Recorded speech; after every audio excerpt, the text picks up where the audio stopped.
half kneeling row and rotation. In this half kneeling position, when you set up, watch that you don't have too much tension on the anchor point so it's pulling you forward and your chest wall is collapsing.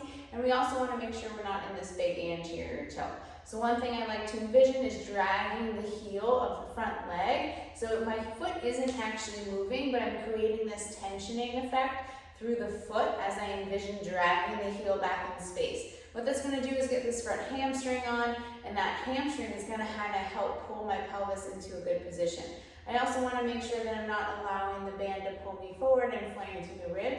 So I'm thinking about these ribs back in space. So I'm staying nice and stacked, ribs over pelvis.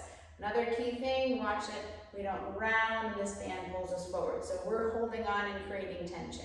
So we have the foot drag, keeping and thinking about nice control at the shoulders so we're not being pulled forward, and we're in this position. So you're going to feel the whole body working through this. As I inhale, I'm envisioning reaching towards the anchor point. Exhale, row.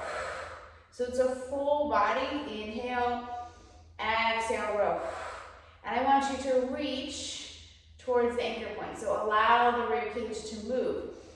Exhale, row. Versus just this short range of motion. I want you to think about inhale, reach.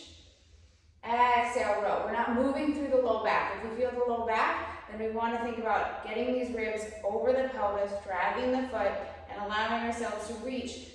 And envision that motion and rotation coming from like the shoulder blade and the rib cage, not the low back. So you don't need to go too far. Just thinking about reaching towards the anchor point. Inhale, exhale, row. Inhale, exhale, row. And this is your half kneeling row with rotation. You'll notice the other hand is kind of going along for the ride.